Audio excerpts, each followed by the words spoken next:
as informações, tá bem? Ok.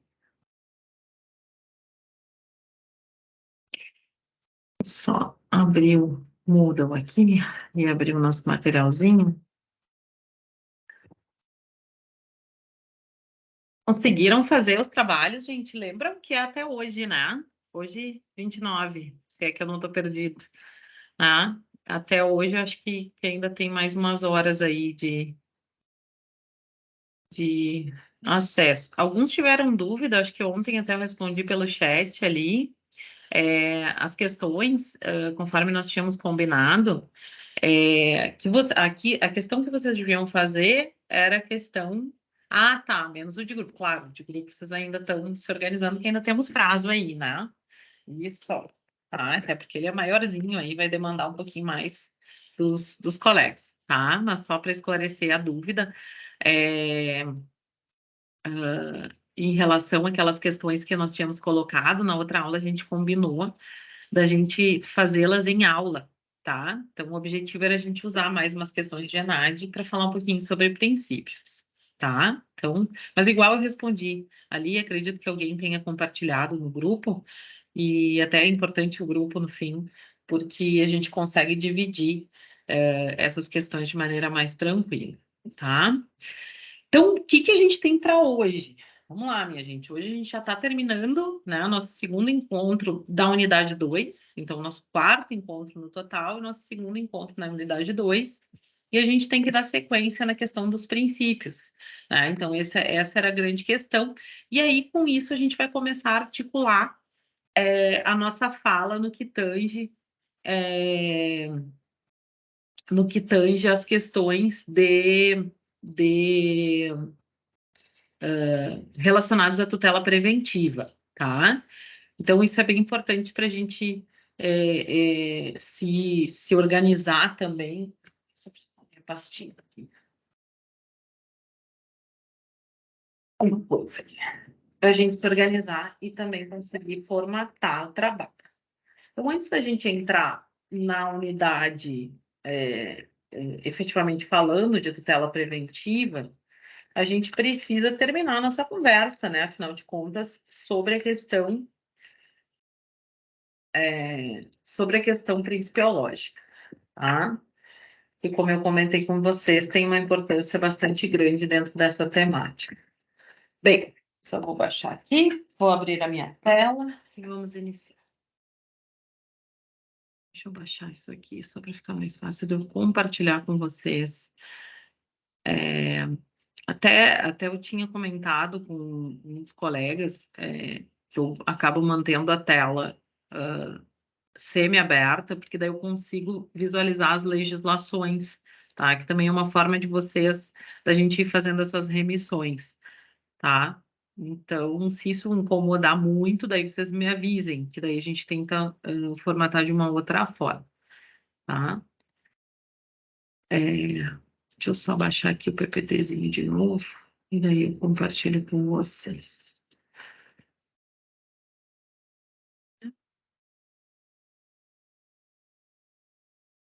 Já falamos um monte, né? Na última aula, tonteei vocês, como me disseram alguns alunos outro dia. Então, nós vamos tontear um pouquinho mais aí. Hoje a gente vai dar sequência aí na nossa conversa, tá bem? Então, é... mais alguma coisa que eu queria mostrar para vocês aí, só.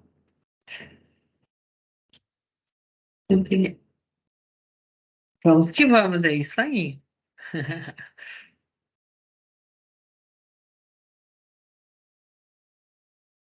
É uma matéria que assusta um pouco, mas que depois a gente vai vendo que ela começa a fazer sentido, né? Isso é muito importante, que a gente tenha essa percepção no direito ambiental, né? Quando ela começa a fazer sentido e quando a gente começa a enxergar isso na rua, como eu digo, né? O direito ambiental na rua, isso é muito bacana, assim, da gente começar a ter uma orientação melhor, a conseguir ter uma percepção melhor daquilo que a gente está tá enxergando. Se eu não me engano, minha gente, a gente tinha ido até quando falamos sobre o princípio do usuário pagador, né? E aí entramos um pouquinho na questão de compensação ali em relação às áreas de preservação ambiental e ficamos de falar, e aí aqui eu vou compartilhar com vocês, ficamos de falar então sobre os demais princípios. Deixa eu só sinalizar aqui.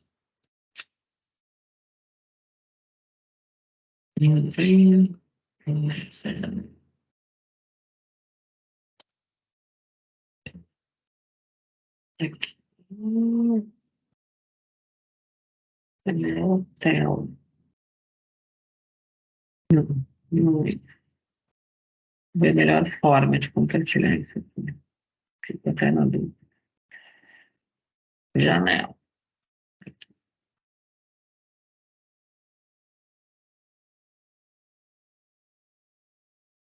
Aqui. Ah, agora sim. Tá. Muito bem. Então, a gente introduziu a questão principiológica, né? E aí eu trouxe para vocês também, sinalizando que nós vamos ter todo um arcabouço principiológico específico da questão de direito ambiental, e não poderia ser diferente, né? Para que a gente possa, até porque a gente tem uma ideia de autonomia do direito ambiental. E isso é bastante importante que fique bem sedimentado.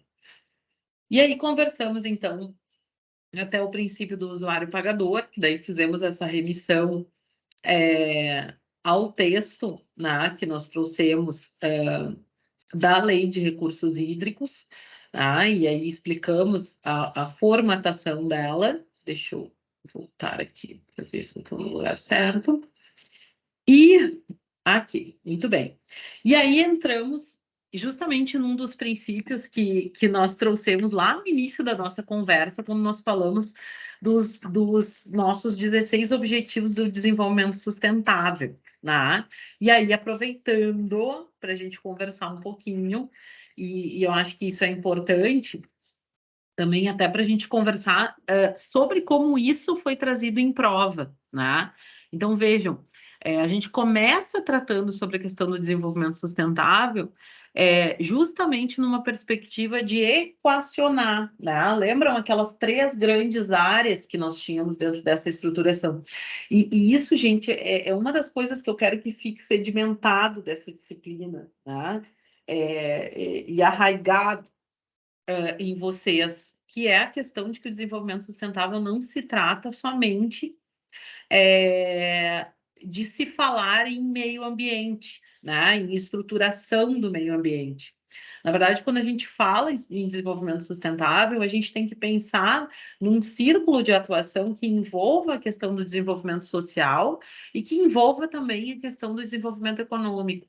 Então, vejam que parece até um pouco óbvio, né, gente? Mas a gente tem que pensar nessa ideia de desenvolvimento do ponto de vista de crescimento, né? Ou seja, eu quero crescer, mas eu também quero produzir, ter um formato de proteção ao meio ambiente. Então, isso não pode estar dissociado, né? Então, isso é muito importante, essa ideia de produção, de desenvolvimento, mas de uma maneira que não venha comprometer as gerações futuras ou mesmo as gerações presentes.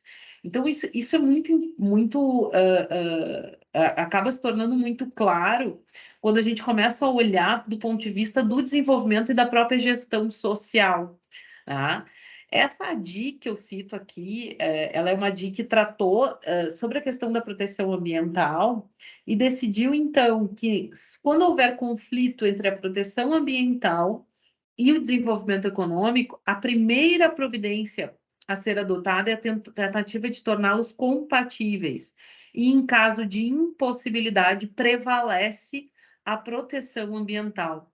Gente, por que isso é importante, né? Vejam, quando a gente fala naquele processo evolutivo da própria Revolução Industrial, a gente percebe que nem sempre foi assim, né? Nós tínhamos uma dimensão diferente quando a gente pensava nessa perspectiva de desenvolvimento, com uma ideia de que nós tínhamos que crescer a todo custo, né? De qualquer forma. E isso não se sustenta, né? A gente chega a um ponto, e por isso a declaração do Rio 92 foi muito importante, porque chega a ser um ponto em que se começa a perceber, olha, se eu não tiver efetivamente se eu não tiver efetivamente, um dimensionamento disso, né? Se eu não conseguir ter esse dimensionamento entre aquilo que é tido como desenvolvimento sustentável e a própria questão ambiental, isso não vai se sustentar. Então, essa é a grande questão, né? Então, é uma ideia de se efetivar, né, a questão do desenvolvimento, mas também de se ter cuidado, né, com a questão de se pensar o meio ambiente. Essa DIA ela foi bastante emblemática nesse sentido, que talvez seja o primeiro julgado que efetivamente esclarece a questão da primazia da proteção ambiental dentro dessa perspectiva e que efetivamente faz com que se tenha um reconhecimento do ponto de vista jurídico e do ponto de vista do Poder Judiciário, no sentido de que se tenha um precedente onde haja a prevalência, então, da proteção ambiental.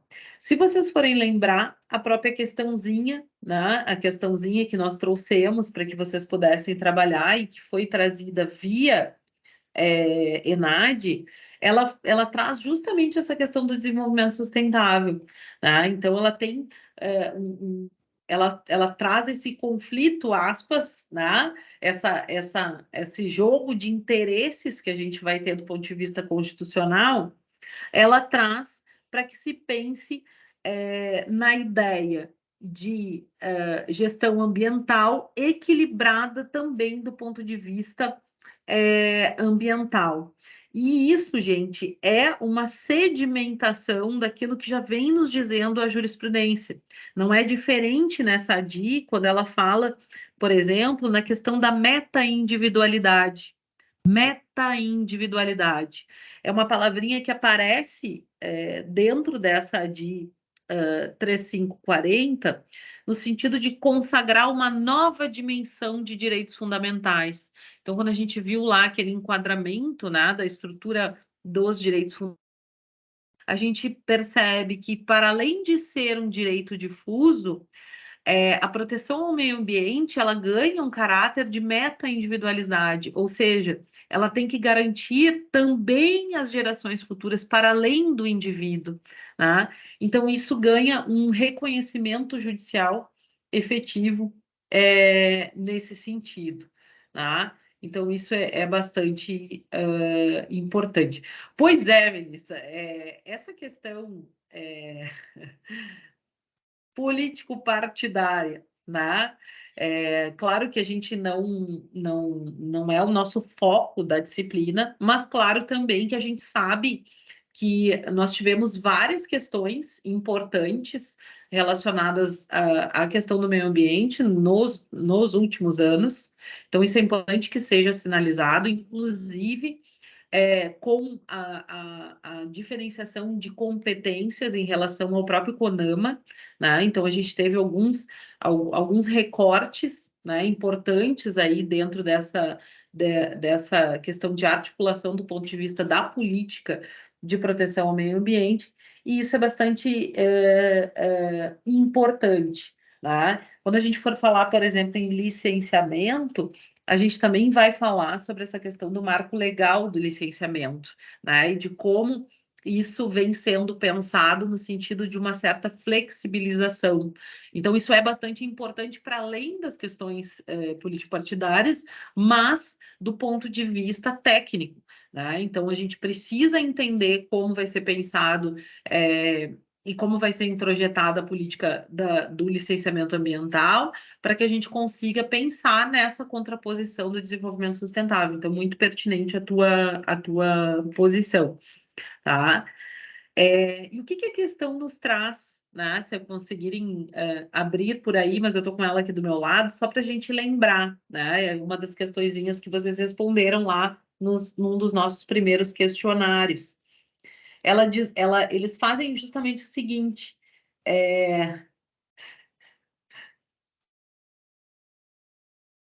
Pois é, não é fácil. Ela diz justamente o seguinte: olha lá, a gestão social e ambientalmente responsável tem sido uma temática recorrente no meio empresarial, é isso que disse, né?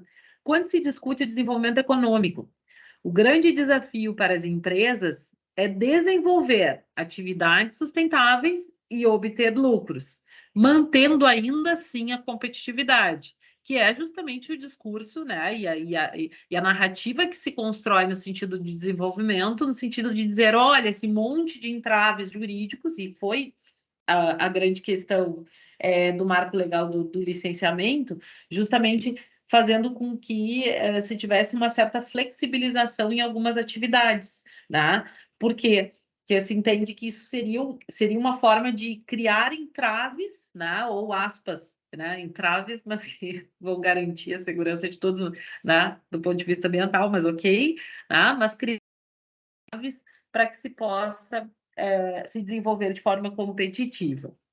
E aí a questão segue e diz assim: visando compreender o impacto de uma cultura de sustentabilidade no comportamento e desempenho das empresas, um departamento da Universidade de Harvard, nos Estados Unidos, publicou o resultado de uma investigação científica. Essa é a questãozinha que vocês fizeram lá no início. Após realizar a análise da vida econômica de 180 empresas no período de 18 anos, de 94 a 2012. Constatou-se que as empresas sustentáveis geravam muito mais lucro do que as empresas que não observavam a sustentabilidade. De acordo com os pesquisadores, a lucratividade das empresas sustentáveis decorreu da adoção da gestão consciente e organizada. Olha só, tá? O que a pesquisa jurídica, o que a pesquisa trouxe para nós. E aí a questão diz o seguinte: considerando o texto e o estabelecimento e manutenção de um sistema de gestão sustentável, apropriado e lucrativo, avalie as afirmações a seguir. Número 1. A empresa deve almejar resultados a curto prazo, maximizando os lucros da atividade empresarial, ainda que ocorra algum tipo de impacto ambiental. Gente, isso na verdade, a questão ela está dentro da parte geral, ou seja, ela para isso a gente não precisa nem desenvolver a questão do ponto de vista do direito, tá? Mas a gente tem que ter noção do que é o desenvolvimento sustentável, que é, na verdade, uma temática compartilhada, digamos assim, né? Interdisciplinar. E a grande questão é justamente essa, né? A primeira alternativa, o primeiro incisinho que nós vamos ter ali, ele justamente diz o contrário. Então, o quanto nós temos que entender e organizar a ideia de desenvolvimento efetivo, sustentável e obtenção de lucros, mas compatibilizar com a ideia de precaução, né?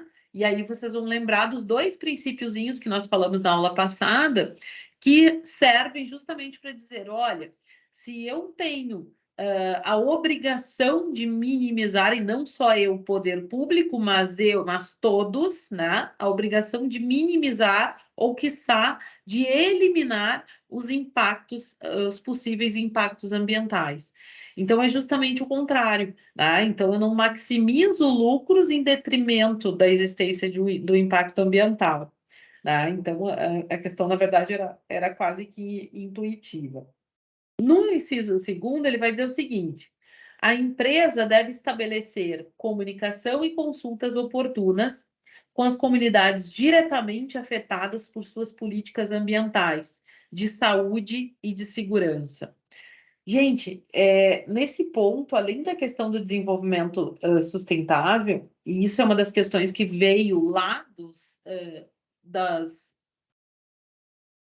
Ai, Jesus, dos Objetivos do Desenvolvimento Sustentável, que são aqueles quadradinhos que eu passei para vocês lá na primeira aula, lá nas nossas primeiras conversas, está justamente ligado à ideia de que nós temos que aprender a dialogar com as comunidades que são afetadas. Isso, e um exemplo disso, e de alto impacto, digamos assim, dentro da própria estrutura do Estado, é justamente a questão da demarcação de terras indígenas. O que acontece hoje, né? E o que seria o instrumento jurídico viável do ponto de vista dos povos, só para a gente exemplificar, ou para a gente tentar refletir sobre isso. Hoje, uma das grandes discussões que nós temos no STF diz respeito à questão da demarcação de terras, né? Ou seja, da demarcação temporal, para que se entendesse que as terras são dos nossos povos originários, nossos povos indígenas e povos originários. O que acontece com isso, gente? Se houver o reconhecimento, por exemplo, de que essa demarcação de terras ela possui um prazo, ou seja, ela acontece somente até determinada data, né, que seria o próprio marco da Constituição de 88, a gente com certeza vai ter um impacto em relação a essas comunidades que já viviam aqui há muito antes de nós. E essa tem sido uma problemática enfrentada no país, tá? E que ainda vai gerar e vai ser uma grande discussão ainda travada dentro do Poder Judiciário, mas que ela traz uma reflexão bastante importante, e isso vem convencionado na Convenção 169, e se quiserem ler, olhar, enfim, e pesquisar sobre isso, isso é bastante interessante, até para uma temática de TCC, mas a Convenção 169 da OIT, ela é uma das poucas convenções relacionadas a direitos humanos que vem dentro da estruturação da própria Organização Internacional do Trabalho, mas que ela direciona a questão indígena. O que eles fazem ali? E aí vocês vão entender por que eu estou falando disso. Eles justamente estabelecem que toda e qualquer intervenção em território de povos originários ou de povos indígenas deve atender e deve ser precedida, intervenção seja territorial, seja cultural, seja social, seja para fins de desenvolvimento, deve ser precedida de uma efetiva oitiva, né? Conversa, de um diálogo com essas comunidades.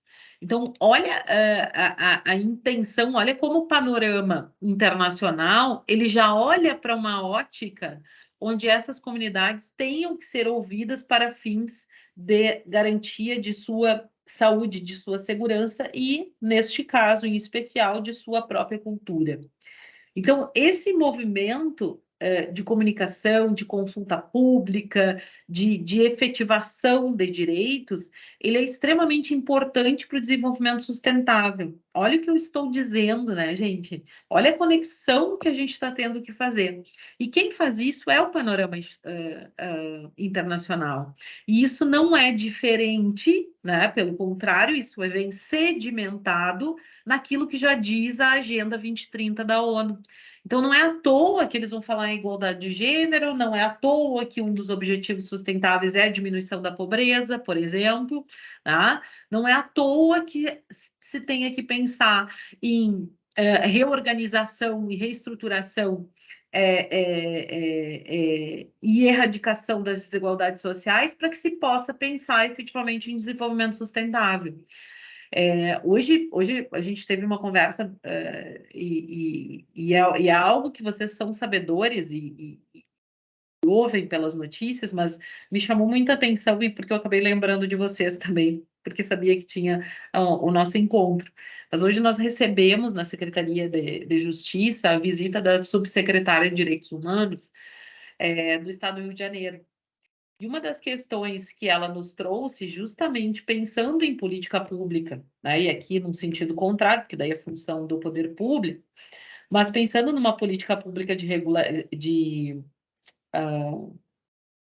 atendimento e suporte provisório para pessoas vítimas de diversas vulnerabilidades. Vamos lá, né, mulheres vítimas de violência, uh, sei lá, migrantes, refugiados, etc. Vários tipos de ideia. Eles têm uma política instituída que se chama Cartão Recomeçar, tá? E aí vocês também vão entender por que eu estou falando disso. E aí ela disse, olha, um dos pré-requisitos que nós precisamos para atender com essa política, que nada mais é do que alcançar um suporte remuneratório por um determinado período para que essa pessoa vítima de alguma vulnerabilidade, né, ela possa ter minimamente ali a sua alimentação garantida, né, moradia, etc., e possa regularizar a sua funcionalidade. Uma das questões bastante importantes, e especialmente para que eles possam efetivar o pagamento de aluguéis, se for necessário, é justamente que se tenha um endereço, olha só, né? Ou que se consiga efetivamente comprovar que aquele valor vai ser aplicado para um aluguel, para, né, alimentação, etc. E aí, qual é a problemática deles, né? E isso que ela vinha narrando, ela disse assim, olha, o nosso grande problema é que a maioria das pessoas que a gente vai atender com essa política são pessoas que vão buscar moradia justamente dentro das comunidades. E na grande maioria das vezes, e a gente sabe disso, essas comunidades não têm regularização, tá, territorial. Então, eu não sei identificar o lote tal, lote X, lote Y, etc. E até porque elas são edificações que vão se construindo, né, umas sobrepostas às outras.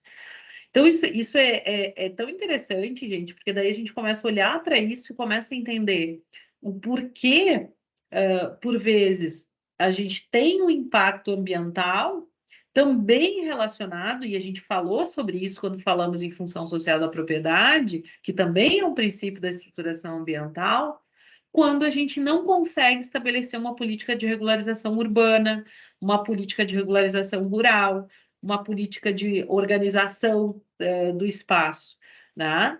E isso tem tudo a ver, isso está intimamente conectado com a questão do desenvolvimento sustentável, né? Então, vejam, como é que a gente consegue estruturar um país que vai crescer se a gente não consegue estruturar políticas porque esbarram em questões,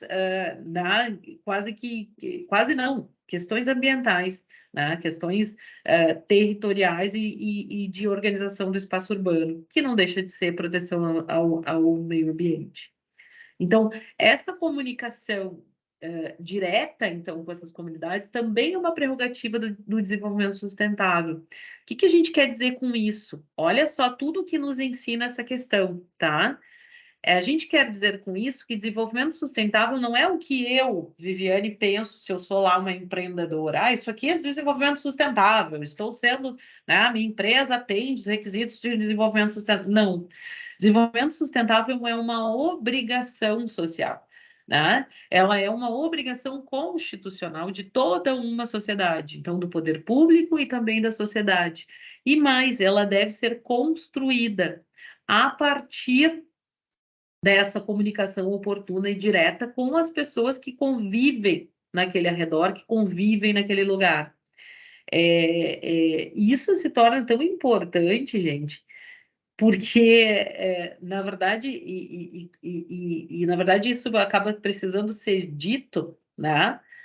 E redito por várias vezes, porque a gente não tem essa percepção, né? A gente imagina, olha, se eu cumprir todas as regras, se eu montei um empreendimento, esse empreendimento atendeu todos os procedimentos do ponto de vista de licenciamento ambiental, procedimentos administrativos, está pronto. É isso, né? Quando na verdade não é. Na verdade, tu tem que criar uma estrutura eficiente dentro do próprio desenvolvimento da atividade, de maneira em que tu consiga ter um crescimento, mas ao mesmo tempo ter esse movimento de retorno para a sociedade, né? Então, isso é extremamente importante. Por isso que a gente fala nessa ideia de trade-off, né? Nessa ideia de troca. Então, eu vou me utilizar dos recursos, eu vou pensar numa estrutura de desenvolvimento econômico, mas eu também preciso pensar numa ideia de preservação do meio ambiente e de efetiva sustentabilidade. Tá?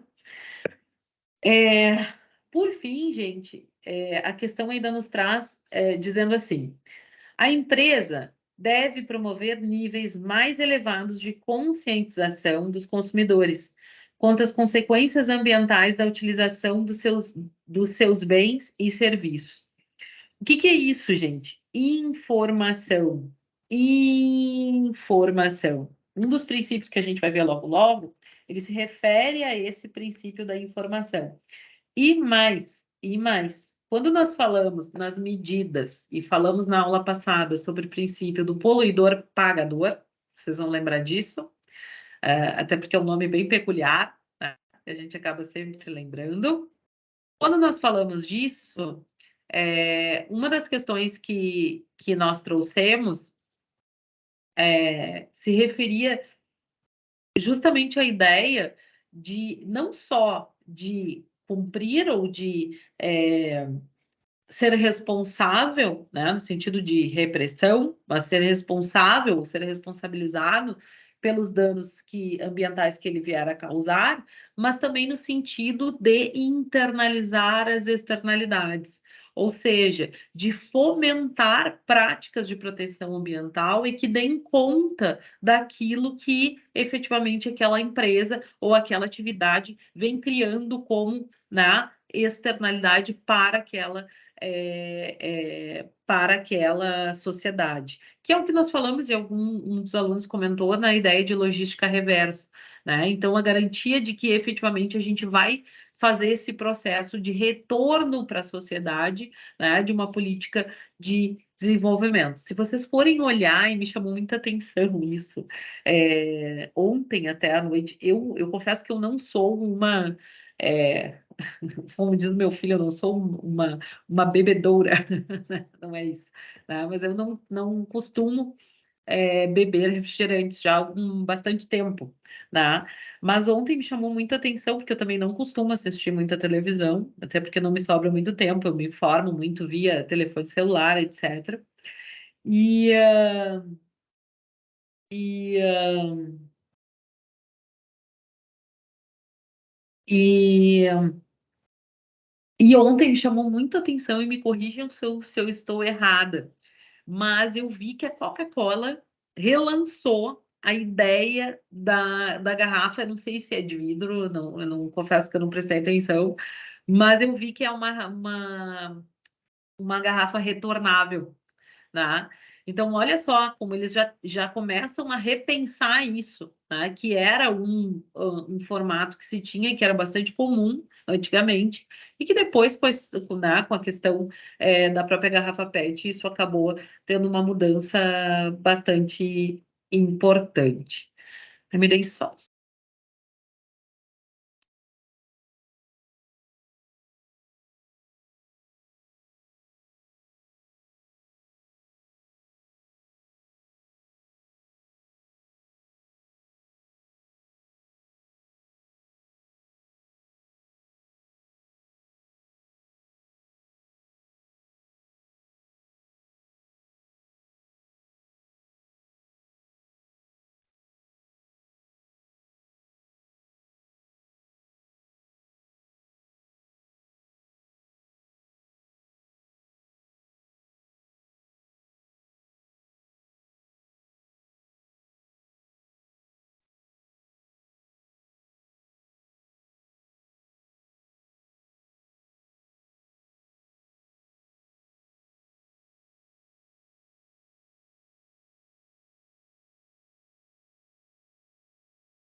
Ai, desculpa, gente. Voltei. Isso, exato, Carlos, exato, exatamente isso. E me chamou muito a atenção, enfim, como eu disse, eu não sei, até depois eu acho que é interessante a gente pesquisar, ver qual a proposta, qual a ideia de campanha, mas essa ideia de conscientização dos consumidores é exatamente essa, tá? De que efetivamente é possível, né, se reciclar aquele determinado material, aquele determinado resíduo, né? Que isso é parte também da própria Política Nacional de Resíduos, e que é importante que a gente tenha esse movimento também de buscar alternativas sustentáveis, né? Então, isso também é função do desenvolvimento sustentável, e mais, isso também é função do próprio princípio do poluidor e pagador. Então, isso que ontem, não, semana passada, eu comentava com vocês que são ideias simples por vezes, né? Simples do ponto de vista de já estarem sedimentadas, não do ponto de vista operacional, mas são ideias que são possíveis, né, e de serem implementadas, e que as empresas devem primar, então, por essa movimentação. E aí a questão, então, por óbvio, né, isso vocês já viram, né, era mais simples até de responder do ponto de vista, oba, ganhamos aqui isso aí, ó, olha lá, né, toda uma campanha, ó. Muito show, Melissa. Obrigada. Tá, então não estou tão errada, não estava dormindo demais quando eu vi o programa, olha lá. Tá? Então é uma nova política. Isso é muito interessante, gente, porque é claro que existe também um movimento deles também no sentido econômico aqui, né? Não vamos nos enganar nesse ponto de vista, porque eles também ganham do ponto de vista do marketing.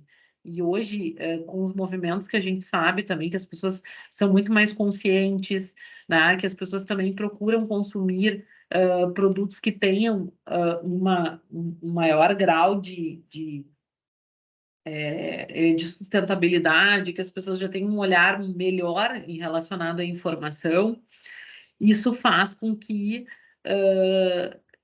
essa campanha se torne agradável, aspas, né? Essa campanha se torne, passe a ter adesão, né? Então, isso é bem, bem importante. Ah, e aí tá aí.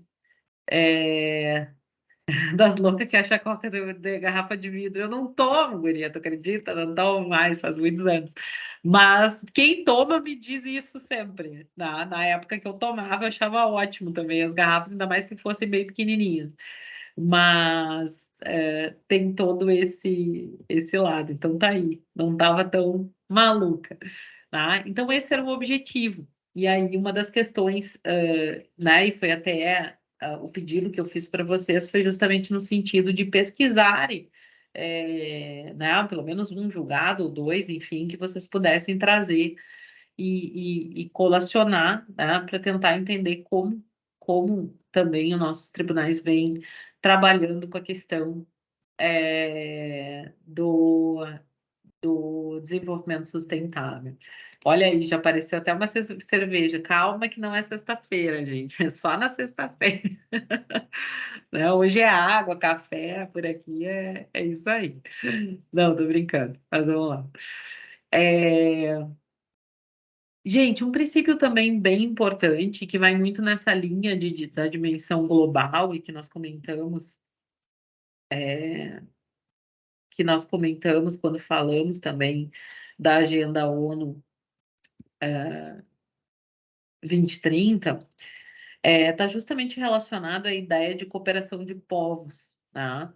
Então, então isso teve uma grande repercussão do ponto de vista até de uma ideia de globalização, né? Por isso que a gente acaba citando a própria Conferência de Estocolmo, que efetivamente foi um dos primeiros documentos, um dos primeiros encontros que nós vamos ter é, do ponto de vista internacional, e que efetivamente vai colacionar a questão da degradação do meio ambiente. Então vejam de novo, né? E isso eu não canso de repetir. né? A ideia de que como é recente o nosso, aspas, né? Como é recente o nosso direito ambiental e como essa questão da preocupação efetiva com a questão da degradação do meio ambiente, ela vai aparecer muito tardiamente, né? E é por isso que temos aí os desafios que temos em relação a isso.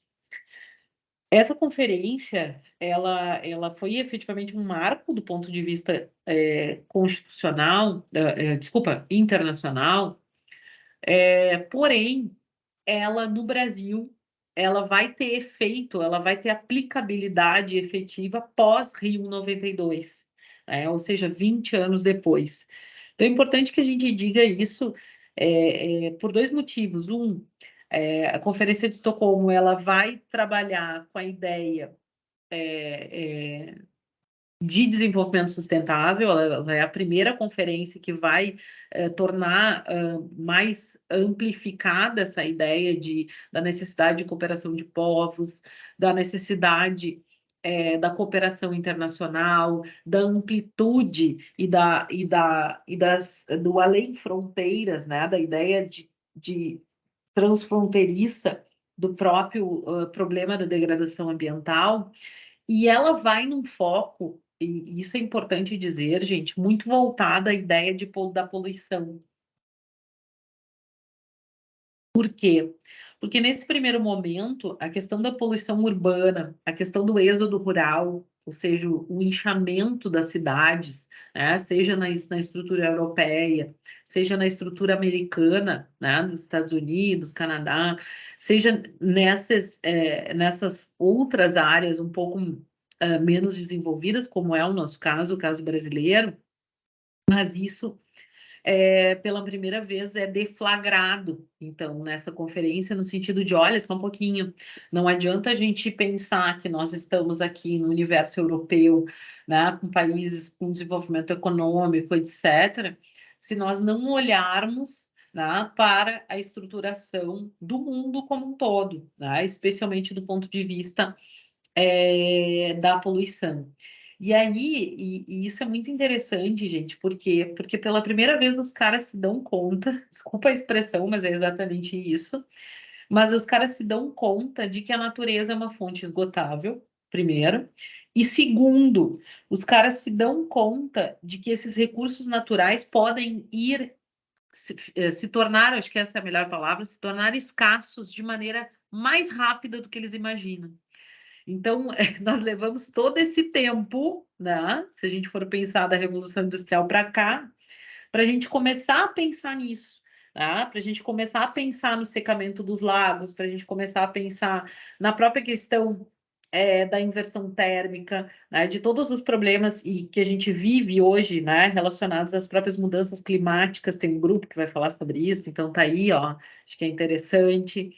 A questão do esgotamento de recursos, especialmente relacionado à questão da água, que nós trouxemos na aula passada, né? Falando da questão do esgotamento da água. Então, tudo isso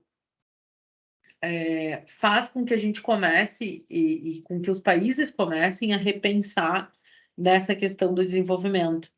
E isso é muito importante, né? Porque a rigor, essa é a primeiro documento internacional onde, digamos assim, a gente vai inserir na pauta, de conversa, do ponto de vista econômico, a questão, então, da proteção ambiental.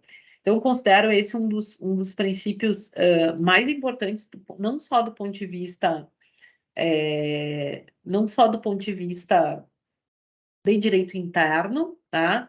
Mas também do ponto de vista de direito internacional. O próprio reconhecimento do direito ao meio ambiente como um direito humano, ele decorre, então, desta primeira conferência de Estocolmo em 1972. Então, para a gente ver efetivamente a importância da gente repensar essas questões. Depois, gente, tem um princípiozinho que vai falar, e a gente já trouxe ele em alguns momentos durante a nossa conversa, que se refere ao princípio da equidade ou da solidariedade intergeracional. Esse princípio, ele trabalha justamente com a ideia de proteção às futuras gerações. Como eu disse para vocês, isso já vem também previsto na própria artigo 225, ou seja, na nossa própria Constituição Federal, onde há uma perspectiva não de manter recursos naturais somente para hoje, né? Mas também para daqui para frente, né? E isso acaba tendo uma repercussão bastante importante, porque ele transforma a perspectiva, a própria dimensão enquanto direito fundamental à proteção do meio ambiente, né? Porque para além dele ser um direito difuso, para além dele ser um direito meta-individual, onde eu não difuso porque eu não identifico quem são os indivíduos ou quem é a coletividade, né? Na verdade, eu tenho muitas pessoas. Para além disso, eu vou ter também uma problemática que vai perpassar gerações. Então, a extensão da questão ambiental, ela tem uma perspectiva muito diferente de outros direitos difusos, né? Como se a gente fosse pensar, por exemplo, nos direitos dos consumidores, como se a gente fosse pensar, enfim, em outros direitos trazidos com essa amplitude. Tá? Então, a questão ambiental, ela tem um marco diferenciado no sentido de que, para além dela ser universal, né, eu também tenho que pensar nessa ideia de solidariedade social. Eu não posso pensar somente na vida que eu vou ter aqui daqui a, sei lá, 20, 30 anos, né? Mas eu vou ter que pensar nas futuras gerações. E a consolidação desse princípio, e isso é bastante importante, ela vai aparecer, então, também em decisão do STF, em decisão do Supremo Tribunal Federal, no sentido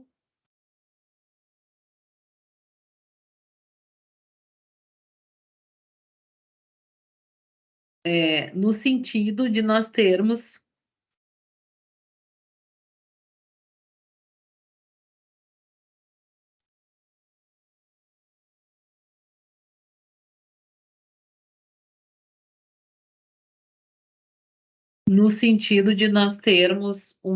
uma decisão e um reconhecimento da aplicabilidade desse princípio, né? Então, esse recurso especial relatado, então, pelo ministro, até para ficar como registro para vocês, tá? Então, isso é bastante emblemático, né? Ele traz, então, a possibilidade de aplicação desse princípio como uma determinação de que o poder público faça a defesa, né? Faça a defesa desse princípio da equidade e dizendo que a ausência de recursos, ou seja, a inexistência de recursos para isso, ela não pode se tornar uma aspas, né, uma desculpa, né, ou uma justificativa suficiente para que se afaste essa obrigação do poder público. Então, esse agravo regimental em recurso extraordinário, né, nesse recurso extraordinário, ele é de 2014, e ele vai falar justamente sobre a questão de que a administração pública não pode se... Como é que você... Ai, meu Deus, está me fugindo as palavras hoje. Não pode se excusar, essa é a expressão, né? Não pode se excusar de cumprir as suas obrigações estatais de defesa dos recursos naturais e também da proteção ao meio ambiente, justamente na perspectiva intergeracional. Então, ela não pode dizer, olha, eu não tenho recurso orçamentário para dar conta disso, né? Eu não tenho como dar conta desse controle e, portanto, eu não, né, eu me excuso simplesmente, pura e simplesmente de fazê-lo. Gente, isso é muito interessante e esse caso ele tratava especificamente de uma questão de uma recuperação de uma barragem, né? Que depois foi, não esta, né? Mas tivemos muitos outros casos de destruição de barragens e de situações gravíssimas, né? Em matéria de direito ambiental, que todos nós sabemos. E isso é bastante importante no sentido desse reconhecimento, porque é muito fácil, né, o próprio poder público justificar e dizer assim, olha, eu não tenho recurso para recuperar a barragem, não vou fazê-lo. Se acontecer, não é, né, estou escusado dessa questão. E isso tem aparecido, né, em um sentido contrário disso, tem aparecido em muitas prestações de direitos sociais, né? É bastante comum a gente ver decisões, é, seja no âmbito da própria administração pública, seja dentro da própria estrutura de Estado, no sentido de que, olha, eu não tenho recurso público para alcançar o medicamento X, ou eu não tenho recurso público para alcançar que direito à saúde, né? Que para alcançar, sei lá, as vagas em escola X lá, especialmente educação infantil, que por vezes é o que mais falta, tá? E essa justificativa por vezes aparece, tá? E aparece no sentido de que se tenha uma, uma uma efetiva justificação para isso, né? Que é, por vezes, a questão orçamentária. Então, essa decisão ela é emblemática justamente por isso, porque há uma inversão aqui. Eles dizem o seguinte: não, só um pouquinho.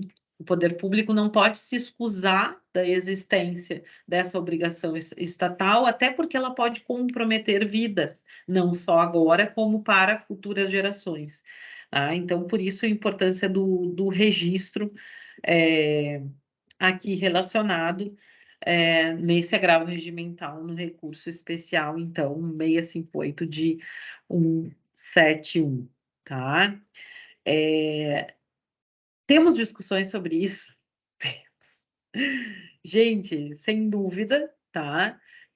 Tanto na área dos direitos prestacionais ou dos direitos sociais, como eu comentava, vaga em escola, medicamentos, etc., quanto na questão é, em matéria ambiental. Mas essa é uma decisão emblemática que traz com muita clareza isso, tá? Que nos sinaliza com muita clareza essa questão relacionada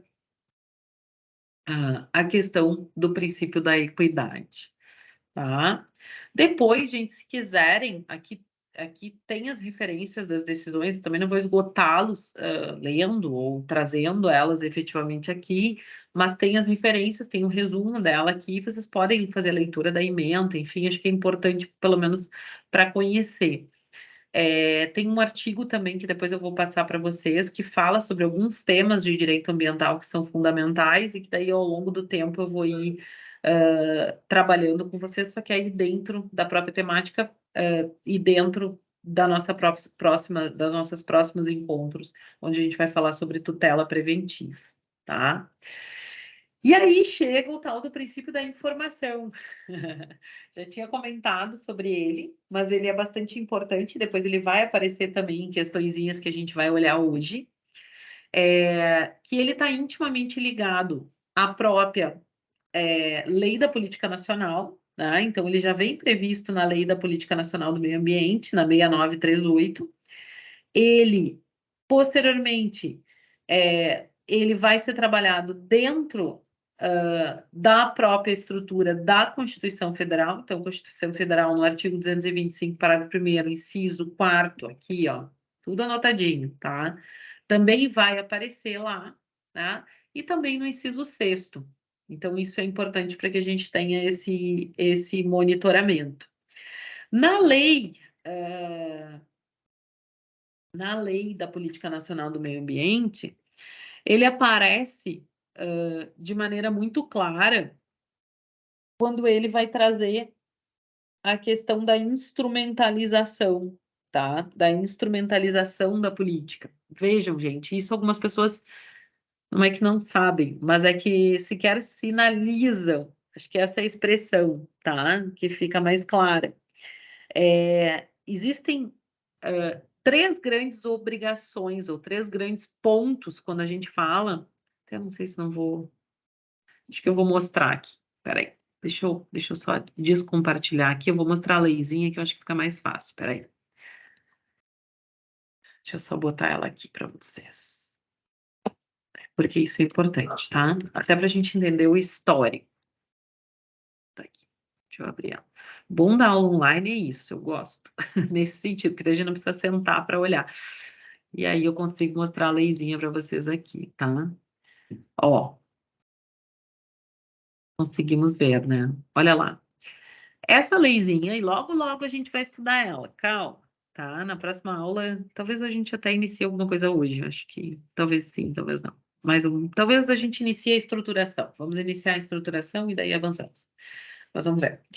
Essa leizinha, ela traz os instrumentos da Política Nacional do Meio Ambiente, entre outras questões que a gente vai trabalhar. Por que instrumentos? Porque eu vou ter uma política, vou ter uma estruturação, uma diretriz, e em cima da estruturação da política eu tenho que ter ferramentas, digamos assim, né? Eu preciso saber como eu vou trabalhar isso. E aí, o que que ela faz? E aí, por isso, a questão do princípio da informação é tão importante. Ela faz o seguinte: ela traz, primeiro, que deve existir, olha lá, o inciso 7, tá? São 3 incisos que a gente vai marcar, tá? O primeiro deles está aqui, ó, o inciso 7, que ele vai falar sobre a existência de um Sistema Nacional de Informações sobre o Meio Ambiente, ou seja, um mapeamento.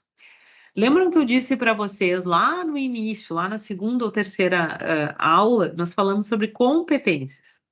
E dentre as competências, quando nós falamos nas competências administrativas, ou seja, de execução, nós falamos que existem competências comuns entre União, estados, municípios, Distrito Federal. Não falamos?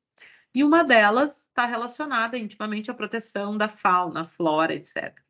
Que nada mais é do que a proteção ao meio ambiente em sentido mais específico. Muito bem. O que acontece, gente? Em cima disso, nós sabemos também que e nós sabemos que já comentamos, né?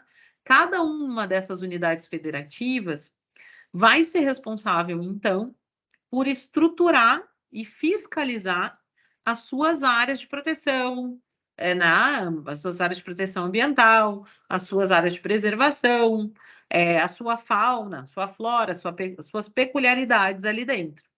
E para isso, olha lá o que eu estou dizendo. E para isso, eles precisam também canalizar e abastecer um banco de dados com essas informações. Por quê? Porque, por exemplo, eu posso ter uma concorrência, aspas, como são competências comuns, lembram disso? Eu posso ter uma concorrência de competências, eu posso ter mais de um unidade da federação fazendo o mesmo tipo de fiscalização ou atuando na mesma situação. Isso pode acontecer, inclusive, isso foi previsto lá na Lei Complementar 140, que a gente vai olhar quando vê tutela preventiva. Exemplo disso, gente, olha lá, tem uma fiscalização de uma determinada área de preservação. Nessa área essa área de preservação, ela foi cadastrada via sistema de proteção ambiental estadual, XYZ, no estado que for, mas dentro dela existe uma espécie de animal em extinção, que é protegido via União, via né, governo federal. Então, há um conflito, aspas, conflito, né, uma questão a se decidir em relação à fiscalização. O que acontece? Para que eu possa operacionalizar isso, é preciso que se garanta um Sistema Nacional de Informações sobre o Meio Ambiente.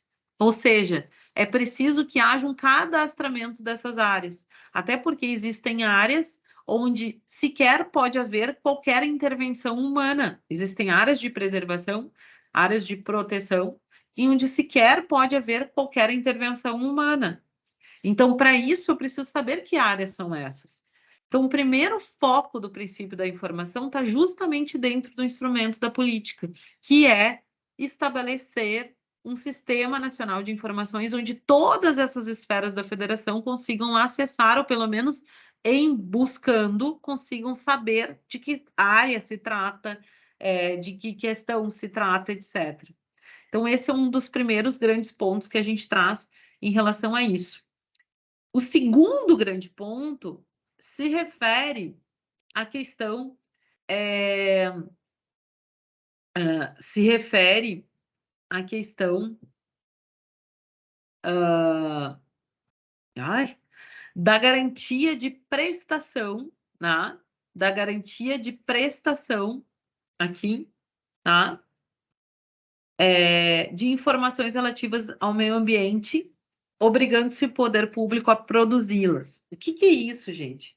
Isso, eu confesso que, que por vezes a gente tem dificuldade, e isso não é para qualquer cidadão, para qualquer pessoa, às vezes a gente tem dificuldade de ter essa compreensão. Por quê? Vamos lá, tá? A garantia de prestação e as informações relativas ao meio ambiente, elas atuam da mesma forma como nós temos que ter transparência nas ações do poder público. Então, lá, se eu quiser ter acesso às licitações que foram feitas em determinado município, se eu quiser, como cidadão, ter acesso a, sei lá, a rede de educação, a rede de assistência, a rede de não sei o quê, tudo isso é fruto do princípio da transparência e da lei de acesso à informação. Mas mesmo antes da própria estruturação da lei de acesso à informação, é obrigação do poder público, do ponto de vista da administração pública, produzir ou prestar as informações relativas ao seu universo de trabalho, de estruturação política, quando demandado, ou ainda disponibilizar aquilo que é tido como passível de publicização. E isso é parte da estruturação de integridade, né, e transparência, não só dos governos, mas do Estado. Vamos lá. O que ele está dizendo aqui como instrumento da política? Que as informações sobre essas questões sobre o meio ambiente, elas devem sim ser prestadas e ser produzidas e mais, ser documentadas via poder público. Então, isso é muito importante, gente. Por quê? Porque isso também é instrumento da política.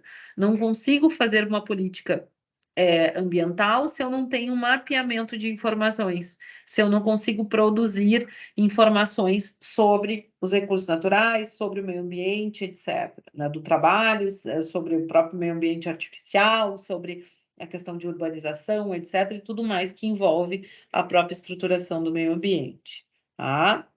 E, por fim, a questão do cadastro técnico federal de atividades potencialmente poluidoras ou utilizadoras de recursos ambientais. Na próxima aula, quando a gente for falar em licenciamento, uma das coisas que a gente vai fazer é uma coisa bem simples, mas que talvez muitos de nós não façamos, né? Não buscamos ainda essa informação, porque não nos afetou diretamente, que é justamente olhar o próprio site do governo. Então, olha só, né? No site do governo, a gente tem todo especialmente do governo federal, ele é um pouco mais estruturado, que é onde a gente vai utilizar como fonte, mas ele tem todo o passo a passo para o registro dessas atividades potencialmente poluidoras. Ou seja, como você faz isso? Quais são os pré-requisitos para depois você ingressar com licenciamento? Como você, né, consegue identificar essas questões novas? Então, isso é extremamente importante como instrumento da política. Então, olha só, 3 questões, 3 grandes pontos num só princípio, como instrumentos da política nacional do meio ambiente. Olha isso, tá? E aí a gente volta lá para o nosso PPTzinho, só para a gente olhar, ó. Vamos lá, deixa eu só ver se está certo aqui, que eu nunca sei se o compartilhamento fica certo, mas vamos lá. E aí o que ele diz, ó? Sobre 2 grandes âmbitos. Um, a informação ambiental, que foi o que nós falamos agora há pouco, que é o direito à informação de eventos significativamente danosos ao meio ambiente por parte dos estados, ou seja, informações sobre isso. Por quê? Vamos lá, né, gente? Como eu disse, primeiro, o direito de informação do cidadão, ou seja, de saber o que está acontecendo, o direito de informação inter unidades da federação, ou seja, dentro do próprio poder público, e mais o direito à informação como forma também de proteção do ponto de vista transfronteiriço. Ou seja, a gente sabe que um possível impacto ambiental não vai ficar restrito a um território só. A gente sabe que esse território não vai ser o único, tá? Já falamos sobre isso. Normalmente, ou por vezes não vai ser, ou pode ter um impacto por mais um período maior, etc. Então, isso também tem que ser intimamente considerado do princípio, sobre a ótica, desculpa, do princípio da informação ambiental. Então, vejam, não é algo, digamos assim, desinstrumentalizado, tá? Não é algo desinstrumentalizado, essa é a palavra.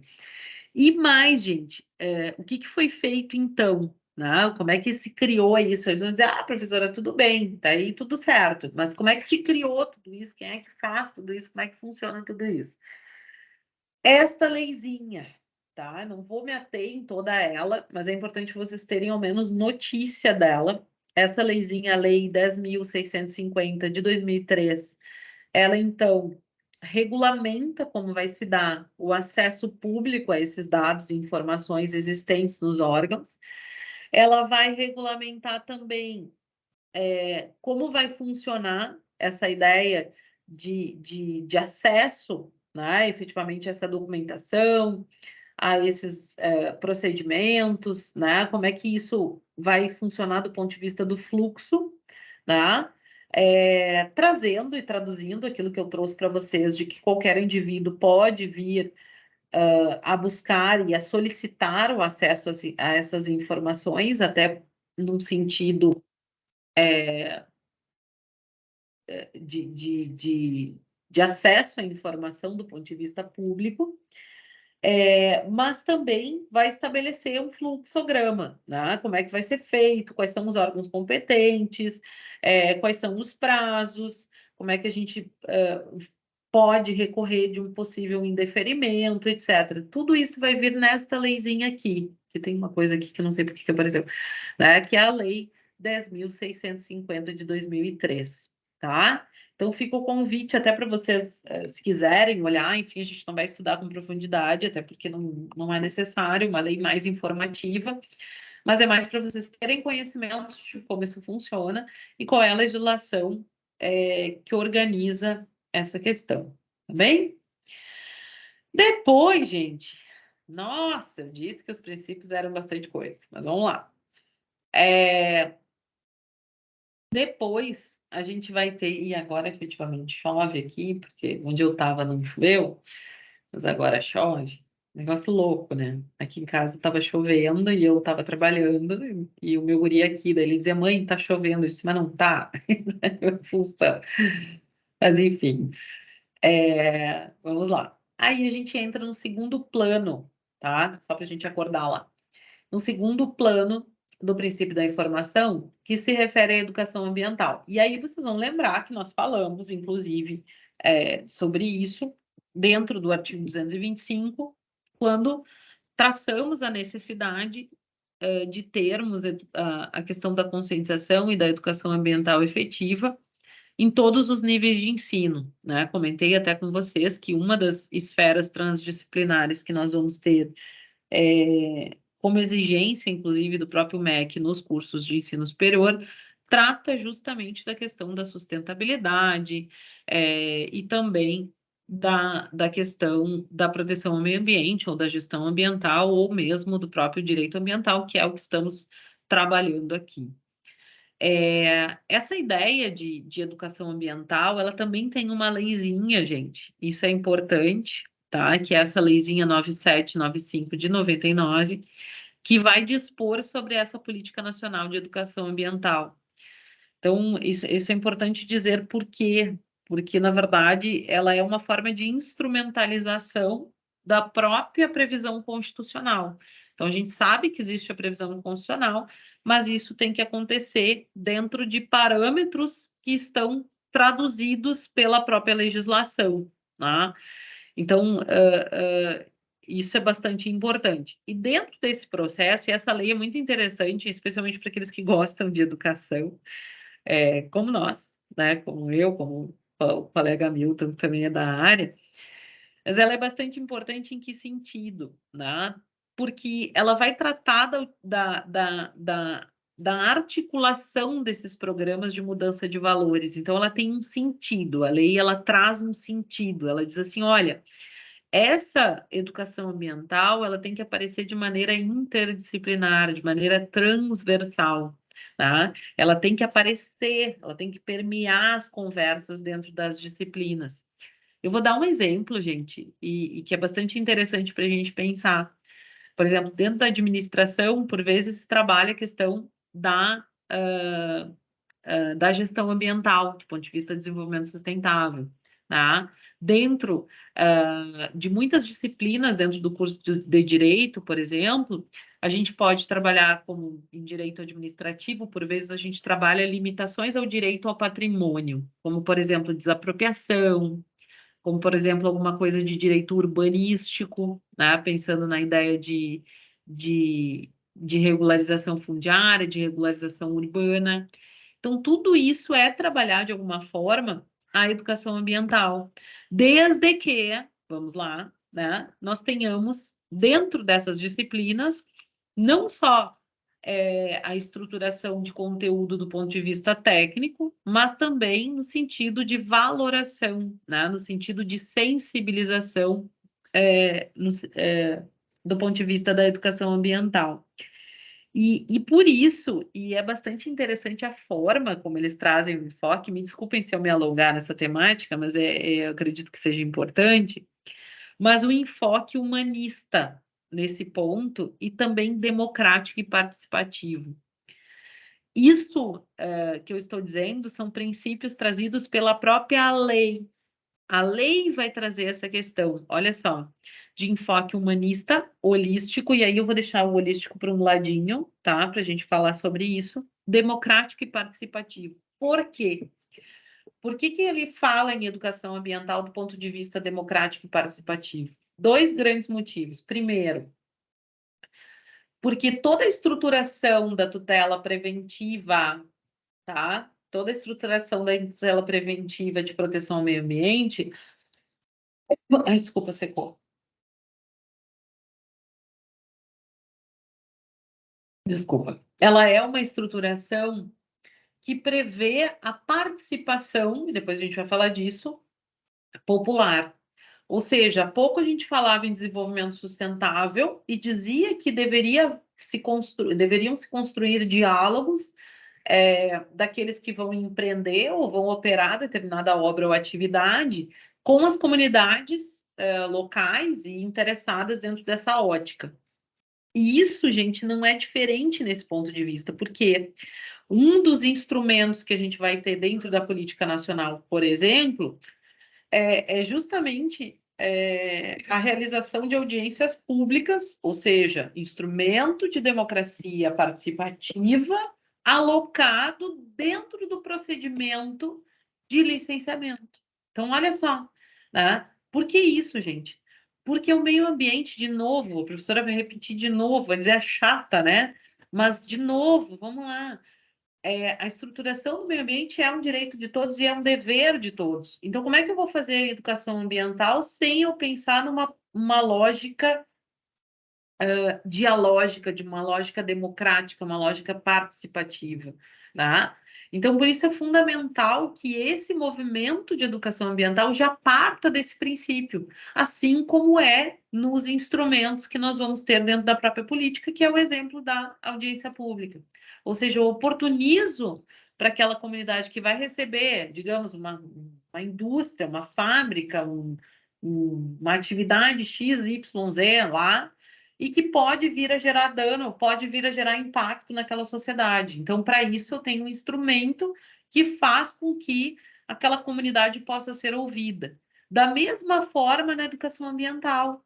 Eu preciso ter a percepção, né? Eu não posso chegar lá e dizer assim, eu vou né, ministrar um curso de educação ambiental sem ouvir em nenhum momento, né? Que é um dos motivos pelo qual vocês fazem esse trabalhinho, né? E que, infelizmente, a gente não vai ter uma janela aí para apresentar todos os trabalhos, mas que faz com que a gente consiga, ao menos, ter um momento de prática dialógica, efetivamente, nessa nossa estrutura. E por que eu deixei num paralelo? Isso é interessante até para aqueles que querem pesquisar, tá? Eu deixei num paralelo quando eu falei na educação ambiental do ponto de vista holístico. Gente, existe uma perspectiva, e isso tem sido uma tendência também dentro do direito ambiental, de se pensar a questão da proteção ao meio ambiente, não só do ponto de vista propriamente. Como é que eu vou? Não só do ponto de vista da racionalidade jurídica ou da racionalidade técnica do ponto de vista da estrutura do meio ambiente, de quais são as questões técnicas apropriadas, etc. Mas também em uma perspectiva psicológica e emocional. Eu tive numa formação, acho que faz uns 3 ou 4 anos que eu participei do congresso em matéria ambiental no Ministério Público, e uma das perspectivas que foi trazida em relação à questão do direito à proteção ao meio ambiente foi justamente vincular a ideia da proteção ambiental com a questão de desenvolvimento emocional e psicológico da população. Então, olha só, a gente chega numa dimensão que avulta, né, aquilo que a nossa racionalidade, nós que somos da área do direito, somos um pouco mais, temos uma racionalidade um pouco mais, digamos assim, ortodoxa, né? E isso chama atenção por quê? Porque eles começaram a se dar conta que existe todo um propósito que também fala numa ideia de se pensar o meio ambiente não só nessa perspectiva, mas uma perspectiva mais amplificada e por isso holística, né? No sentido de todo, né? De se olhar o ser humano como um todo, tá? Não só como um ser humano racional ou que vai fazer uso da sua inteligência, mas também como um ser humano que vai ter outros campos dentro da vida, né? Que é o campo emocional, que é o campo, inclusive, espiritual. Então, olha só, né? Como a gente começa aí a ter. Então, convido também vocês a pesquisarem sobre isso, é bastante interessante. Até se eu achar material, eu mando para vocês, que é bastante interessante a perspectiva que foi trazida à época nesse congresso. Tá bem? Essa abordagem educacional também, ela tem que ser uma abordagem articulada, né? Então, vejam, a gente não pode falar em educação ambiental se a gente não trabalhar, ao menos minimamente, essa ideia de transversalidade, mas também essa ideia de que não se trabalha a proteção ao meio ambiente sem pensar, né, dentro da perspectiva nacional, mas sem pensar em todas as unidades da federação, ou seja, em como isso permeia a própria estrutura. E aqui eu relembro, né, e eu disse isso algumas vezes para vocês falando sobre as competências constitucionais e a importância delas, né, e novamente aparece aqui a questão desculpa, dessa articulação, tá? Tô bem. Então, se quiserem, deem uma olhada nessa leizinha, é bem interessante. Ela traz, assim, mais ou menos a formatação dessa estrutura, ela é uma lei de 99, mas ela traz, minimamente, né, os recursos que a gente vai ter que ter para isto, tá bem? E aí, gente, e aqui a gente vai mais um pouco ainda, e depois vamos ver a nossa questãozinha. A gente vai ter o chamado princípio da intervenção obrigatória na defesa do meio ambiente. Esse princípio ele trabalha justamente no sentido do fomento à intervenção do Estado.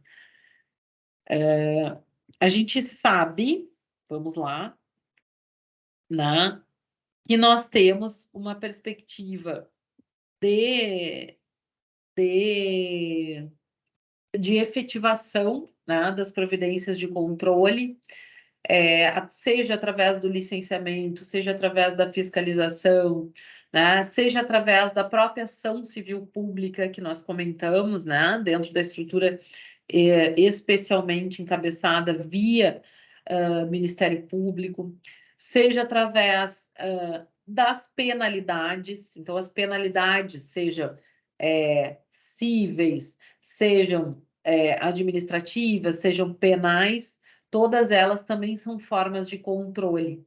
Mas isso tudo advém, gente, da estrutura da própria Constituição, tá? Que no inciso 5º, no parágrafo 1º, inciso 5º do artigo 225, vai nos trazer a ideia do controle da produção, da comercialização e emprego de técnicas e métodos e substâncias que comportem risco para a vida, a qualidade de vida e o meio ambiente. Por quê? Gente, isso nada mais é do que se pensar nessa estrutura de controle ou de exigências do poder de polícia via poder público. Por quê? Porque nada adianta eu manter um cadastro de informações sobre a estrutura de proteção ao meio ambiente, eu promover o licenciamento, né? Eu trabalhar com os procedimentos administrativos adequados, se eu efetivamente não tiver ferramentas de fiscalização ou mesmo ferramentas de sanção. Então, isso é muito importante, e esse princípio ele traz como obrigatoriedade, porque ele é uma decorrência da própria Constituição, né? Então, a Constituição que diz isso, que é dever do poder público, lembram lá do parágrafo 1º? O parágrafo 1º diz, é dever do poder público, né, tomar as medidas que sirvam para controlar a produção, tarará. Então, vejam, não vou ler tudo de novo, mas é importante que se diga porque não é algo optativo, tá? Então, por exemplo, quando nós temos lá a regulamentação pela própria Anvisa, né, do controle de produção, do controle de qualidade, do emprego da melhor técnica, etc., pelas agências de Estado, né, as chamadas agências executivas, que nada mais são do que autarquias em regime especial, ou seja, são um braço do Estado de maneira descentralizada, mas que vai exercer uma ação técnica, uma ação específica e mais uma ação de alta qualificação e que exige uma determinada autonomia, e por isso são autarquias em regime especial, mas eles fazem isso, a previsão dessa estrutura está muito vinculada a essa ideia de intervenção. Então, é necessário que se tenha intervenção do poder público por uma obrigação constitucional. Tá? Então, de nada adianta eu proceder licenciamentos, pura e simplesmente, que também é uma obrigação, se eu não fiscalizar, se eu não exercer efetivamente as demais ferramentas jurídicas que vêm previstas dentro é, da política nacional do meio ambiente, tá? Então, isso é bastante importante para que a gente sinalize essa questão. Deixa eu ver. Temos mais dois. Por fim, gente, e esses são os nossos dois últimos princípios, aí passamos para a nossa questãozinha. Até porque eu sei que eu esgoto vocês, né, nessas aulas online, mas faz parte, que daí a professora fala assim, parar, faz tudo bem, faz parte, vamos lá, importante é que a gente produza. É o chamado princípio do protetor recebedor, tá? O princípio do protetor recebedor, ele tem uma perspectiva de assegurar ao agente público é que se tenha uma compensação financeira como incentivo pelo serviço prestado, tá? Então, é uma forma, é quase que uma forma de incentivar de maneira econômica, e isso é uma política de Estado também, que se tenha essa proteção ambiental. Quem já não viu, né, gente, e isso é muito comum, e que bom que é comum, né, nas sociedades, que se tenham praças que são, aspas, adotadas, né, ou preservadas, ou organizadas, espaços públicos, por vezes, por determinado agente público, por determinada empresa, né, como uma forma de reverter esse benefício, né? Então, isso nada mais é do que uma forma de responsabilidade social, né? Ou mesmo, hoje a gente já vê isso como uma própria técnica de compliance, né? No sentido de que eu passo a receber incentivos econômicos para isso, né? Para que eu valorize também os serviços prestados pela própria população. Então, essa reorganização, né, e essa ideia de preservação, ela é bastante importante, porque existem áreas, por exemplo, e isso tem sido muito comum, por exemplo, na preservação de áreas indígenas, na preservação de parques ou até de algumas unidades de conservação, onde por vezes ou se licita, né, se licita do ponto de vista das licitações, para que se tenha uma organização não governamental ou uma organização da sociedade civil, uma OSC, que seja, para que ela faça essa proteção e para que ela, então, possa ter o benefício econômico daquele lugar, como são, por exemplo, os jardins botânicos, né? Por exemplo, o Jardim Botânico do Rio de Janeiro, etc. Né? Então, isso é uma forma de incentivo, né, para que haja a proteção. Então, a gente chama isso do avesso, na verdade, do princípio do usuário pagador, onde eu uso do recurso público e aí eu pago, né? Mas justamente o contrário, eu presto um serviço para a sociedade, para a população, e com isso eu acabo me remunerando de alguma forma, né? Através dessa utilização do parque ou mesmo dessas outras iniciativas, como é o caso do Jardim Botânico, etc. Esse princípio ele é de extrema importância também, porque ele traz uma ideia de implementação e de participação popular. Então, isso tem sido e tem tido, digamos assim, uma resposta bem, bem importante, e faz parte também dentro desse rol e dessa ideia de dialógica. Por fim, gente, existe um princípiozinho que acabou sendo sedimentado via jurisprudência, que é justamente a ideia do princípio da proibição do retrocesso ambiental. Ele é extremamente importante porque a ideia é que, com a proteção dos recursos humanos, estou com recursos humanos na cabeça, dos recursos naturais, justamente para as futuras gerações, né? A ideia é que se tenha uma perspectiva de uso racional e equilibrado desses recursos naturais. Então, a ideia de não retrocesso é no sentido de, bem, estamos aqui neste ponto, não vamos piorar para que nas futuras gerações elas sequer possam, né, usufruir desses recursos naturais que nós temos hoje. Então, é o não agravamento da qualidade de vida, né, ou o não agravamento do desequilíbrio de ecossistemas. Então, a ideia de não retrocesso ambiental, ela vem fundamentando uma série de decisões, tá?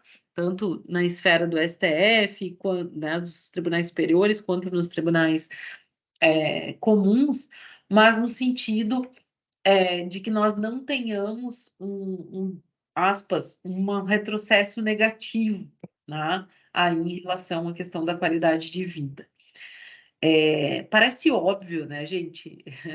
Às vezes a gente olha para esses princípios e pensa assim, meu Deus, como é que ninguém nunca pensou nisso?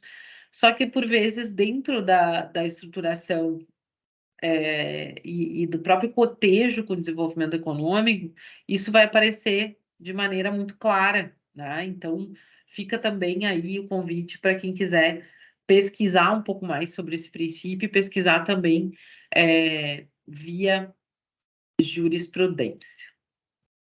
Bem, gente minha, vamos lá. Pensei da gente ver um pouquinho essa questão que nós temos, que foi passada para vocês. Eu disse que ia colocar uma questãozinha a mais, então coloquei ali.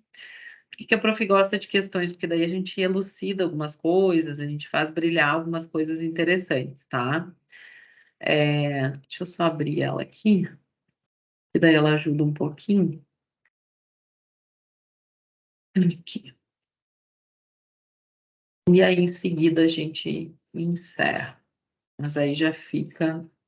Eu vou abrir antes de fazer a questão, tá? Só para dizer para vocês. Aliás, eu vou compartilhar para mostrar. Acho importante, tá? Eu vou abrir a unidade 3 hoje. Deixa eu botar ela aqui. Abrirei a unidade 3. Deixa eu só botar ela aqui, que daí eu mostro para vocês, tá? Minutinho.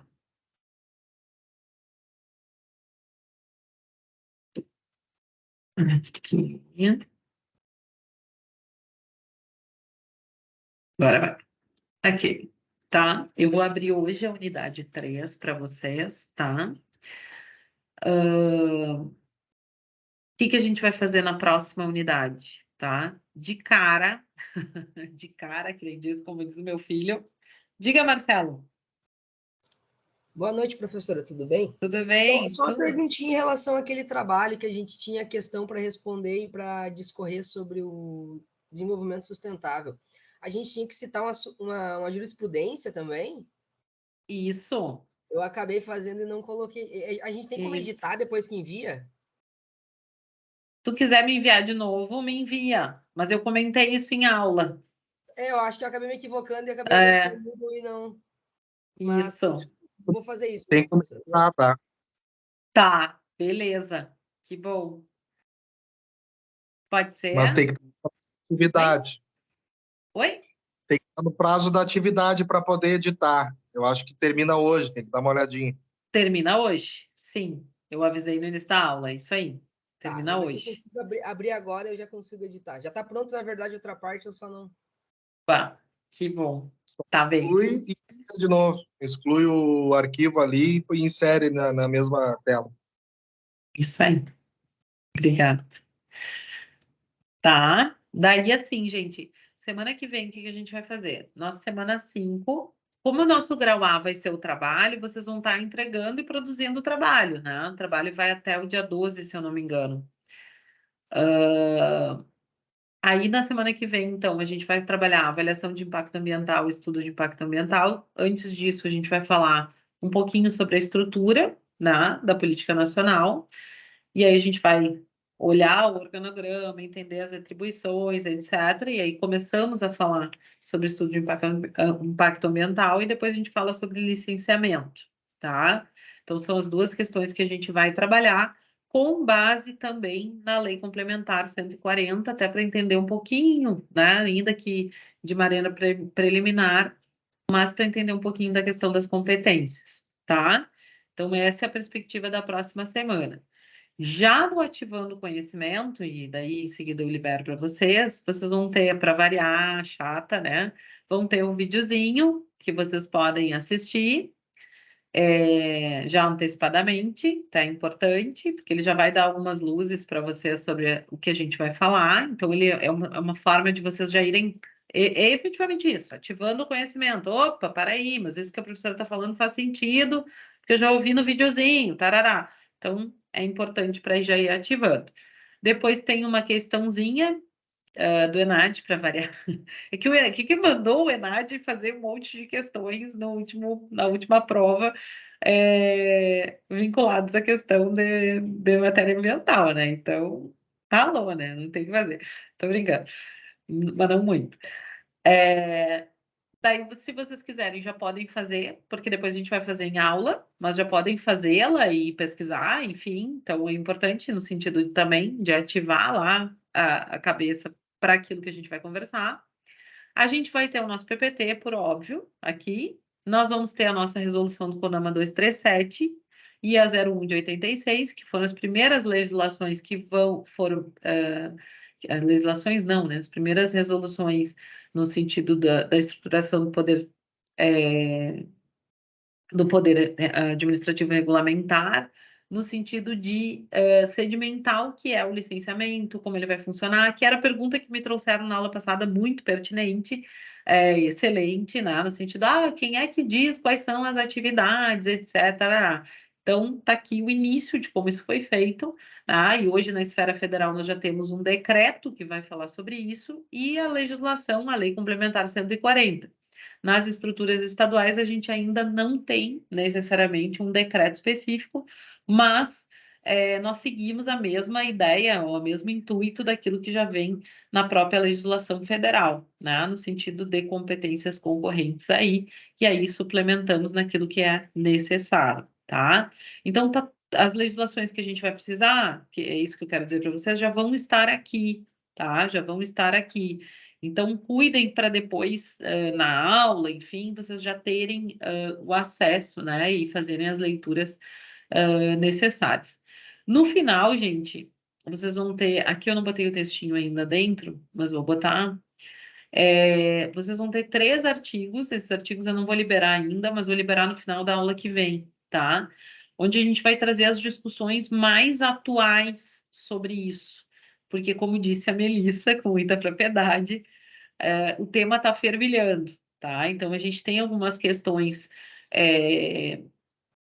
propositivas na mudança do licenciamento ambiental vinculadas à questão de improbidade administrativa, tá? Então, digamos assim, uma certa flexibilização nesse sentido, tá? Por isso que eu comentei com a própria Melissa sobre isso. Então, é uma discussão que a gente precisa fazer. A gente também tem digamos assim, a gente teve um movimento no sentido de enfraquecimento também do poder normativo do próprio CONAMA, comentei isso também no início, e também a questão da própria relacionada à questão dos povos originários ou dos povos indígenas, que eu comentei com vocês, que é bastante atual. Então, esses 3 textos vão estar disponíveis, eu vou liberar na semana que vem, tá? Por quê? Porque vocês vão ter muita coisa para olhar agora ainda, para a semana que vem, e aí, a partir da semana que vem, eu libero esses textos, vocês leem, a gente discute na outra aula, e aí dá tudo certo, tá? E aí, nesta unidade, nesta semaninha, como vocês já vão ter feito um trabalho grande, a gente vai ter só um questionário, tá? Então, liberarei aos poucos, só para já ir explicando, para ficar certinho, tá bom? Esse aqui, que é o grau A, eu botei só o link dos trabalhos, tá? Eu vou liberar ele também, mas como é só o linkzinho dos trabalhos, é tranquilo, porque vocês só vão entregar, então não tem nada aqui, tá? Só para deixar claro, mas aí vocês vão entregar lá, ó. Trabalho do grau B a ser apresentado e entregue. Aliás, eu tenho que disponibilizar para vocês, já vou fazer isso. E já vou fazer isso. Aqui. Ó. Ok. Tá. Então, só para ficar... Opa. Disponível, mas não mostrada. Eu não entendo mais isso aqui. Jesus, mostrar. Pronto, agora tá lá. Tá? Ok, vamos lá para nossa questão. Passado como é que é o momento, a descontração aqui, para a gente dar uma relaxada. Vamos lá para nossa questãozinha.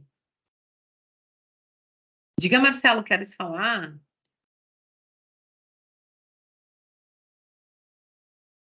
Tinha esquecido levantado, professora. Não quero falar Tá. nada. Obrigado. Tá bom. Desculpe, como estava, eu achei que era. Olha lá, gente. Questãozinha 29 também veio, então, na nossa prova do ENAD, tá? Trazendo aí novamente a questão da principiologia. Então, olha só, de novo aparece a questão da principiologia em questões, e eu comentei com vocês que não só no ENAD, mas também na própria OAB, a gente tem visto bastante a aplicação da principiologia de direito ambiental. Então, vamos lá. Ele se botou assim: recurso de apelação, Tribunal de Minas Gerais. A incolumidade do meio ambiente não pode ser comprometida por interesses individuais. Ó, acabamos de falar sobre isso. Assim como a responsabilidade civil objetiva, ou seja, que não implica culpa, vamos ver isso lá na nossa unidade final, quase, na seara do direito ambiental, informada pelos princípios do poluidor-pagador e da reparação in integrum, ou seja, integral. Não pode ser elidida pela aplicação do princípio da bagatela. Ou seja, o dano ambiental, gente, isso é extremamente importante, tá? Não se aplica o princípio da bagatela. O que é a bagatela, gente? É dizer que é de menos importância. Ou seja, não é tão importante, eu não preciso, é um dano, é só um daninho, né? Como a gente diz, é só um daninho, bem.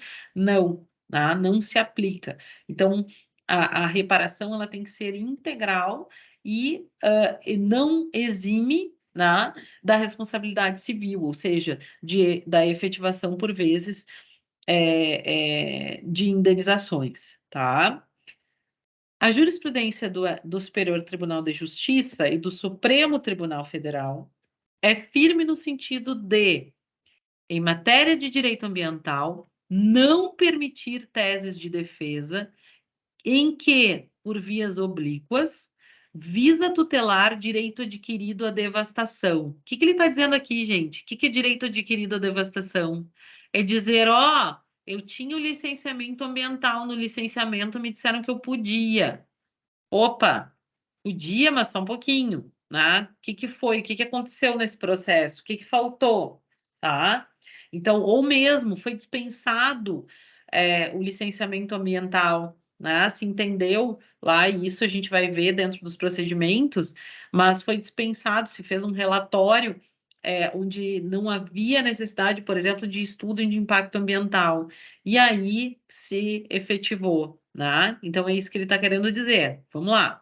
Nem admitir a invocação da teoria do fato consumado como forma de livrar o ofensor do dever de promover a recuperação da área atingida pela intervenção do homem. Ou seja, olha, já aconteceu, eu estou indenizando e, portanto, eu estou livre da recuperação. É isso que ele está dizendo, e a gente vai ver isso também em responsabilidade civil.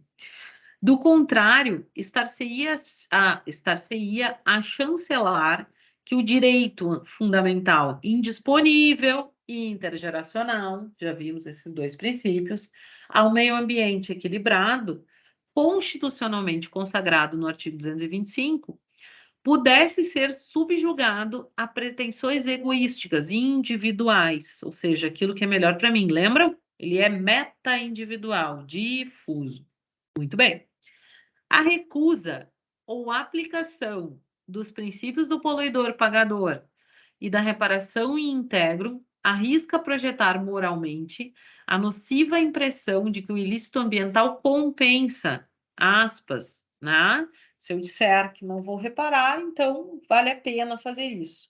Diante disso, a resposta judicial no caso de dano ambiental no caso de dano ambiental, há de ser enérgica, sob pena de impunidade do ofensor servir de inspiração. Muito bem.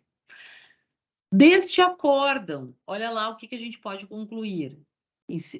Na primeira opção, lá, a primeira assertiva, a consequência do princípio do poluidor-pagador é que o crime ambiental compensa, visto que o ato abusivo ambiental é realizado para depois pagar-se por ele, mas os benefícios advindos desse ato abusivo foram adquiridos pelo infrator.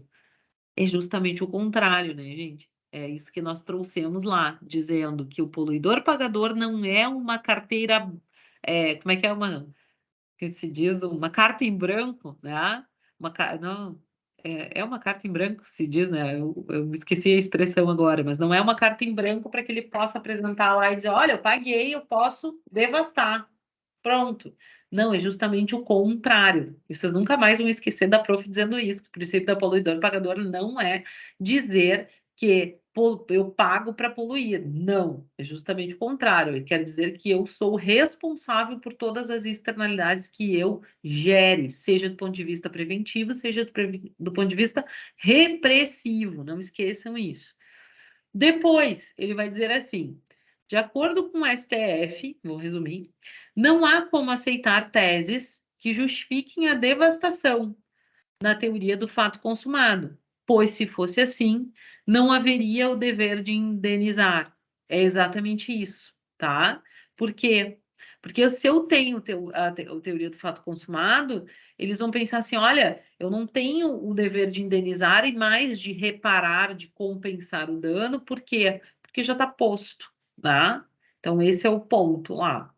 E depois, a Constituição Federal dispõe que o direito ao meio ambiente equilibrado constitui um direito fundamental e indisponível.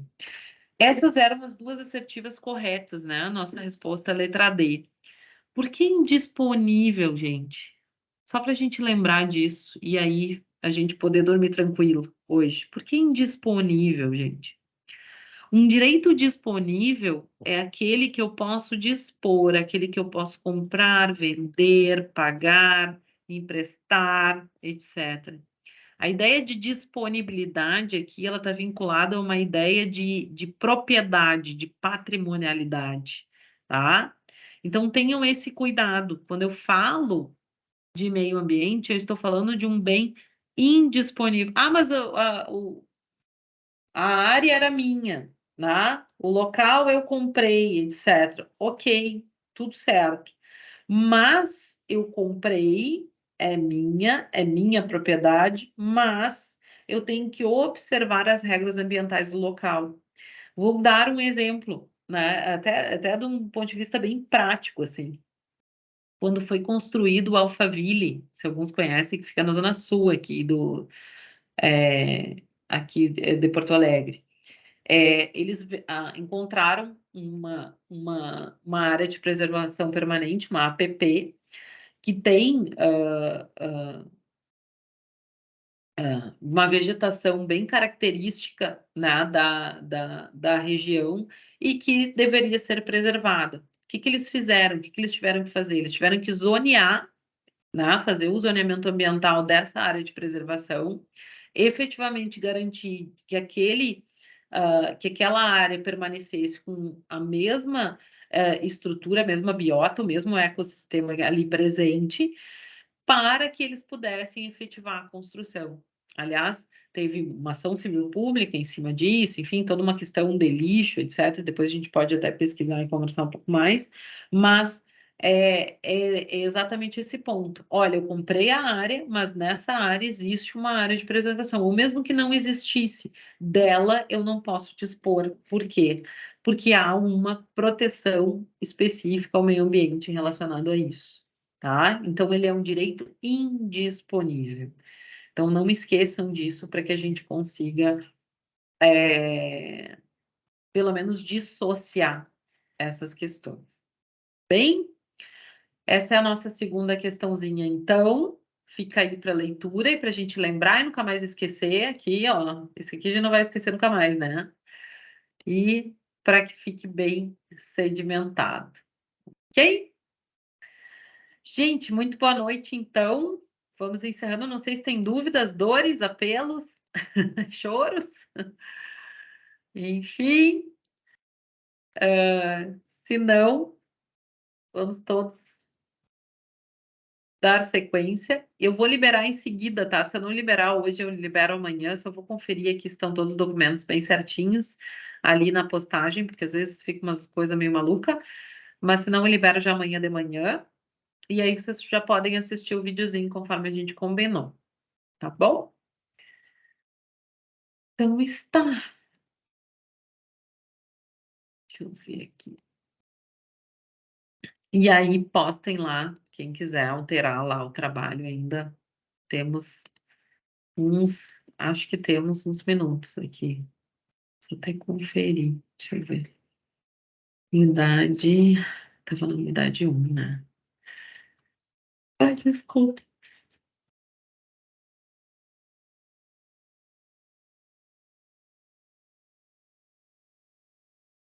Deixa eu só ver o traço que tava aqui dele. Mas eu acho que era 23 e pouco o horário que eu coloquei. Isso, ainda tem 2 horas e 34 minutos, tá? Se quiserem fazer alguma alteração ali, tranquilo. Tá bem? Então está.